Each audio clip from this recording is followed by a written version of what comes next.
d'importantes quantités de drogue et 4,8 tonnes de médicaments prohibés ont été saisis par l'unité de lutte contre la criminalité transnationale. Au Cameroun, la fabrication du pain sans blé est un pari gagnant pour un boulanger de Yaoundé. Dans cette édition, nous recevrons sur notre plateau ce soir Youssouf Bari, président de la Fédération des coordinations professionnelles des boulangeries et pâtisseries de Côte d'Ivoire, FECOB-PBC. C'est bien cela, M. Bari? FECOBC. Oui. Bonsoir et merci d'être avec nous. Bonsoir, Maï. Nous allons vous retrouver dans quelques minutes. Bien, à tout à l'heure. Tout d'abord, l'unité de lutte contre la criminalité transnationale organisée UCT a procédé ce jeudi à l'incinération de 43,58 kg de cannabis, 2,9 kg de cocaïne, 47,37 kg d'héroïne, 2,87 kg de méthamphétamine et de 4,8 tonnes de médicaments prohibés.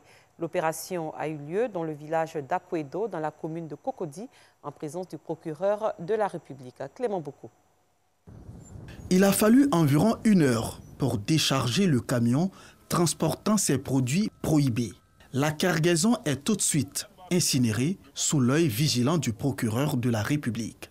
Un soulagement pour l'unité de lutte contre la criminalité transnationale organisée, en abrégé UCT, qui a mené l'opération. Il s'agit de 4 tonnes 800 kg de médicaments MKIF, c'est-à-dire des médicaments de qualité inférieure ou falsifiés, dont environ 20 kg de tramadol. Il y a également 43,58 kg de cannabis. Nous avons saisi 2,9 kg de cocaïne, 47,37 kg d'héroïne et 2,87 kg de méthamphétamine. Cette incinération marque la fin d'un processus de plusieurs années de travail de l'UCT. Ces produits illicites ont été saisis sur une période. D'abord en ce qui concerne les stupéfiants, c'est-à-dire cocaïne, héroïne, amphétamine et je dirais cannabis.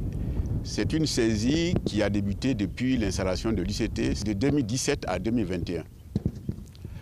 Pour les médicaments de qualité inférieure ou falsifiés, il s'agit d'une saisie qui s'est opérée de 2020 à 2021. La drogue et les médicaments contrefaits représentent une menace permanente pour les populations. Pour juguler ces maux, l'État met en place en 2014 l'UCT qui regroupe la police nationale, la gendarmerie nationale, les douanes, les eaux et forêts et la police maritime. La séance d'incinération est le résultat de cette synergie d'action. Parlons éducation. Fréquence 2 dans mon école est une émission qui se rapproche des élèves. Pour la 4e étape de ce rendez-vous, l'équipe s'est rendue au lycée classique d'Abidjan au programme sensibilisation au phénomène de la drogue en milieu scolaire et bien d'autres fléaux qui guettent le milieu scolaire. Colette Ilboudo, Afficiata Karamoko Dosso.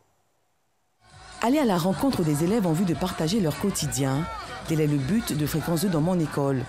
Nous sommes à la 4e édition de cette émission au lycée classique d'Abidjan. Au programme, sensibilisation au phénomène de la drogue en milieu scolaire, tontine sexuelle, congés anticipés. En bonus, des échanges entre les élèves et les anciens du lycée classique d'Abidjan. C'est avec joie et plein de souvenirs que Manoa Aka, ancien élève, a pris la parole pour revisiter son passé de lycéen. L'occasion a été pour lui de partager son expérience. J'ai insisté sur quelques valeurs qui me semblent importantes. La première, c'est la persévérance. J'ai insisté pour qu'ils comprennent que le découragement, c'est l'ennemi de la réussite. Ensuite, je leur ai parlé de courage. Le courage d'agir, mais le courage aussi de penser différemment, le courage de faire face à toutes les situations. Après ça, j'ai parlé de, pour eux-mêmes, tout ce qui est fraternité, solidarité, il faut qu'ils restent ensemble.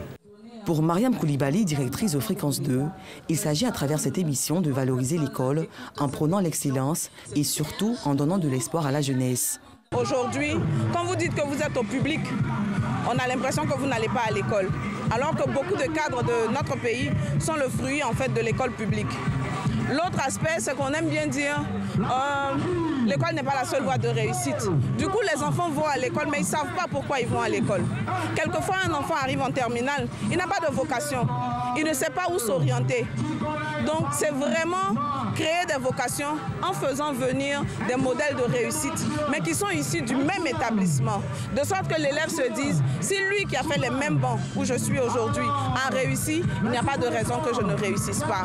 Le proviseur du lycée classique d'Abidjan s'est réjoui de cette initiative qui, pour lui, soutient l'effort de l'institution scolaire pour une jeunesse épanouie. Il a aussi traduit sa gratitude pour cette opportunité offerte aux écoles pour booster le rendement des élèves. Cela peut motiver les enfants. Cela peut motiver les enfants et cela peut leur faire comprendre qu'on peut partir du lycée classique et puis avoir une place au soleil. Pour marquer leur adhésion au message livré par les invités, les lycéens ont fait un exposé sur le thème « Le phénomène des congés anticipés ». J'ai retenu beaucoup de choses. Voilà, d'abord, mes amis ont parlé du fléau de la perturbation des cours lors des approches des congés. Et j'ai retenu que nous devons arrêter ça. Je demande à mes frères et sœurs, à mes camarades de classe, de se concentrer sur les études. Le succès se trouve au bout de l'effort. Dieu Seigneur de m'aider, pour moi c'est pas facile. Afin que demain, que mes parents ont la maman, elle a la tête haute, toute marron, elle a la tête haute et dit ah vraiment, ça avait été facile, mais aujourd'hui ma fille, elle travaille, elle fait ça, elle fait ci. En fait, ça me fait plaisir, quoi. Touchés par la situation sociale de deux lycéens qui, malgré leurs difficultés, ont enregistré d'excellents résultats, Manoa Aka leur a offert chacun la somme de 200 000 francs CFA et 2 tablettes. À sa suite, d'autres anciens du lycée présents à cette cérémonie ont apporté un soutien financier aux deux élèves. Après le lycée classique d'Abidjan, l'équipe de l'émission Fréquence 2 dans mon école se rendra dans la ville de Tiasalé. Les femmes de la commune d'Adjamé ont été célébrées par les autorités municipales. Une célébration qui s'inscrit dans le cadre de la Journée internationale des droits de femmes. Plus de détails avec Rosemonde Kini et Anicette Konon-Blessing. Commune d'Adjamé, boulevard Nangui à Brogua, nous assistons à un défilé. Les femmes de la mairie d'Adjamé, la jeunesse féminine, les associations et groupes de femmes, les femmes gendarmes, toutes les couches sociales sont représentées. Nous ne sommes pas à un défilé à l'occasion de l'indépendance, mais à la célébration de la Journée internationale des droits des femmes. Une journée initiée par la mairie d'Adjamé. Ici à Adjamé, en tout cas, le maire ne nous a pas oubliés. Le maire ne nous a pas oubliés. Tout ce qu'il fait, il y a la part des femmes. Lors du défilé, vous avez vu comment les femmes lui ont rendu hommage. Ça veut dire que les femmes, elles sont très franches. La femme est comme un enfant. Elle ne dit jamais ce que tu n'as pas fait. Ce que tu fais, c'est ce qu'elle dit. Les femmes de la commune d'Adjamé ont remercié la mairie pour cette marque d'attention. C'est un sentiment de fierté parce que tous les jours, on est là, on est en train de se battre. Donc aujourd'hui, si par la grâce de Dieu, on nous donne une journée pour nous célébrer, c'est que c'est vraiment c'est une joie immense pour nous. À l'issue de la cérémonie, le premier magistrat de la commune a rendu hommage aux femmes. Le gouvernement fait beaucoup pour améliorer les droits des femmes. En ce qui nous concerne à Adjamé, vous voyez que quand vous prenez déjà un exemple à la mairie, la première adjointe au maire, c'est une femme. Et dans les autres services, les responsables des services sont des femmes. Et ça veut dire que nous regardons droit dans ce que le président souhaite que la femme soit en Côte d'Ivoire.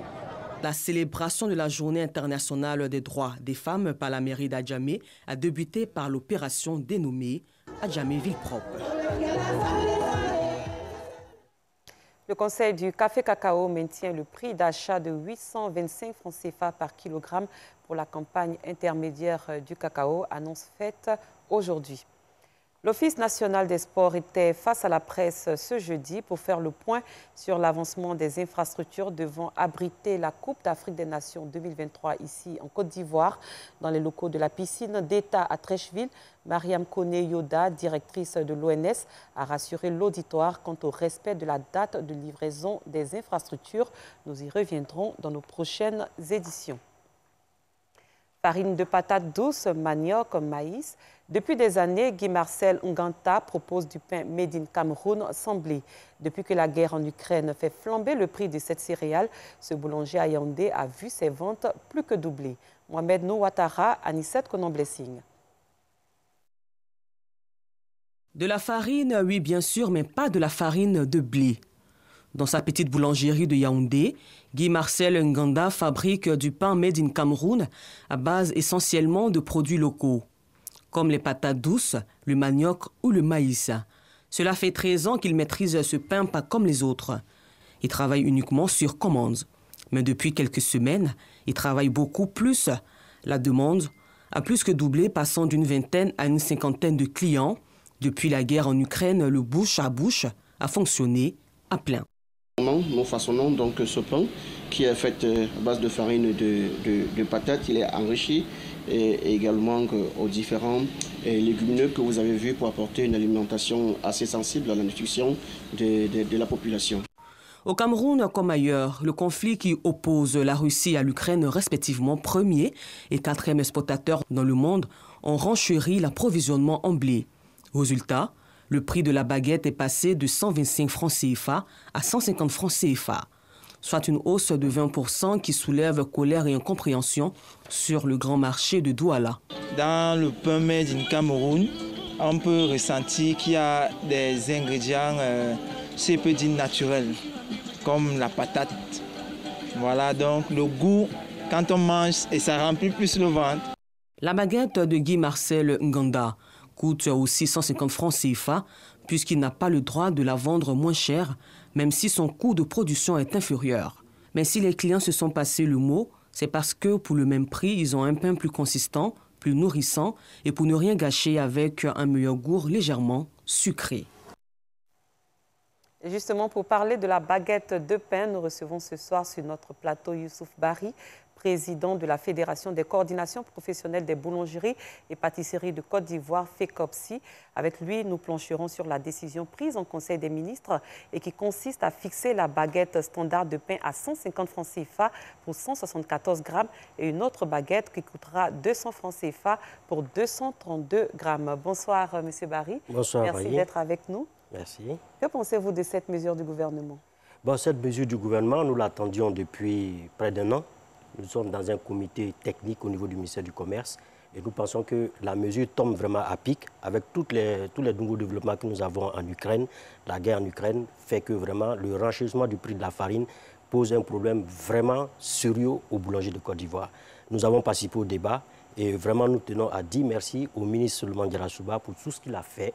Et avec toute l'administration du ministère du Commerce, nous sommes arrivés à un accord.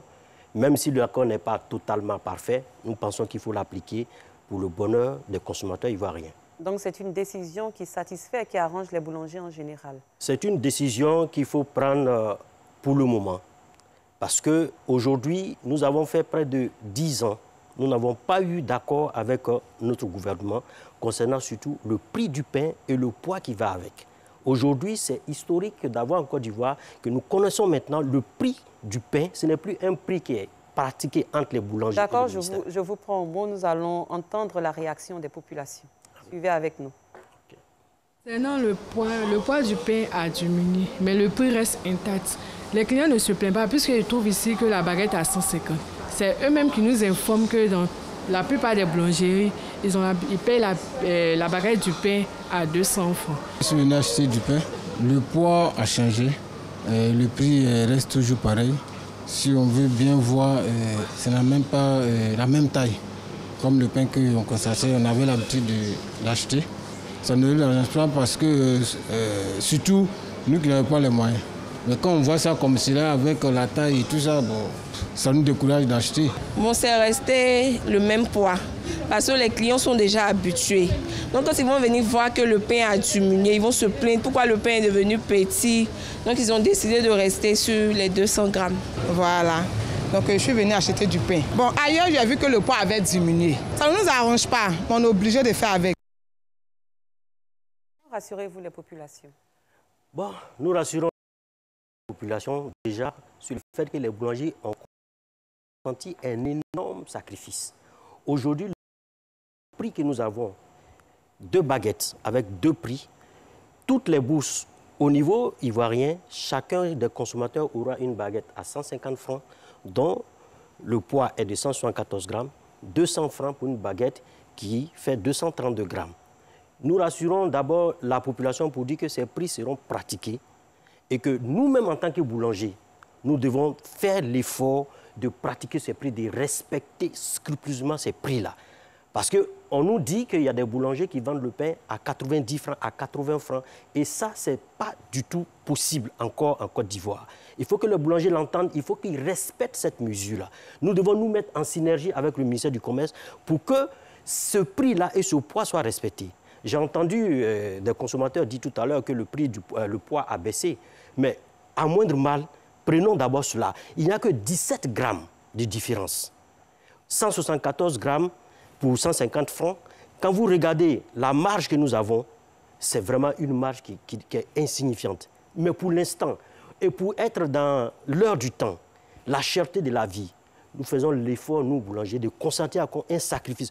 Parce qu'aujourd'hui, si nous voulons vraiment appliquer tel que les prix de la farine en rapport avec le poids du pain, nous serons au moins à un ratio de près de 300 francs la baguette de pain. 300 à 350 francs. Donc c'est un énorme... À côté de cela, il y a aussi des alternatives. Vous avez vu dans le reportage tout à l'heure, au Cameroun, on utilise la patate douce, le maïs. Est-ce qu'en Côte d'Ivoire, des choses de ce genre sont prévues? Des choses de ce genre ont été prévues. On a appelé ça dans le temps de 2010 à 2018. La Banque mondiale a piloté un projet pour la Côte d'Ivoire et pour l'Afrique de l'Ouest avec le FIRCA. Et les résultats ont été positifs. Le pain composé blé manioc et blé farine, nous avons fait les tests du nord jusqu'au sud de la Côte d'Ivoire. Les Ivoiriens ont apprécié le pain fait à base de maïs, farine de maïs à 15% d'incorporation, manioc aussi, 15% d'incorporation. Et on a eu des résultats vraiment parfaits. Et c'est un pain il n'y a pas de gluten, trop de gluten dedans. Et ça permet aux personnes qui le consommaient d'être vraiment rassasiées, comme on dit chez nous. D'accord. Monsieur Barry, vous avez un mot de fin. Nous sommes à la fin de notre entretien. Le mot de fin que je voulais lancer, c'est un appel à l'endroit de nos pères, de nos camarades boulangers. Parce qu'aujourd'hui, nous avons la possibilité d'avoir 2 baguettes avec 2 prix différents. Je les regarde droit dans les yeux ce soir, je leur demande simplement, il faut se conformer à cette nouvelle norme-là. Et nous y veillerons avec les agents du ministère du Commerce à l'application stricte. Nous ne voulons pas avoir du pain vendu à moins de 150 francs sur le territoire national. Et à l'endroit des consommateurs, les rassurer. Nous sommes en relation avec les associations de consommateurs, nous sommes en relation avec le ministère du Commerce et je pense que le gouvernement a fait un effort. Nous aussi, nous avons fait un effort parce que si on veut parler aujourd'hui de ce que le gouvernement a fait comme effort, ils ont stabilisé le prix de la farine. Parce qu'aujourd'hui, la farine, normalement, devait coûter en Côte d'Ivoire près de 31 000 francs. C'est-à-dire une augmentation de près de 10 000 francs. Mais le gouvernement a pris, par la décision que le communiqué du Conseil des ministres nous donne, pris l'engagement de pouvoir supporter les meuniers à ce que le prix de la farine reste intact et que nous puissions, nous aussi, faire nos marges là-dessus. Voilà le message que je voulais lancer pour que vraiment tous les Ivoiriens se tranquillisent et en premier, les boulangers, d'arrêter d'avoir des pratiques anticoncurrentielles, des pratiques vraiment qui sont du mauvais, vraiment très mauvais pour la corporation. Est-ce qu'il y a un moyen de contrôle? Il y a un moyen de contrôle. Nous avons d'abord les agents du ministère du Commerce et il y a des solutions qui viennent après avec le ministère du Commerce au niveau du comité de suivi de la filière boulangerie. Nous allons nous attaquer au problème des revendeurs qui sont sur le terrain avec nous. Il va falloir les réinsérer autrement à travers le plan d'action que le gouvernement voudra mettre en place avec nous. Il y a un fonds de garantie qui est prévu, il y a un fonds d'insertion qui est prévu. Et tout cela, il faut que nous le fassions maintenant parce que nous avons attendu depuis 2006. C'est bien noté, c'est bien noté. Merci infiniment, monsieur Youssouf Barry, d'être venu sur notre plateau. Merci beaucoup, Maï. C'est la fin de cette édition. Merci de l'avoir suivi. Très bonne soirée. À très bientôt. Merci.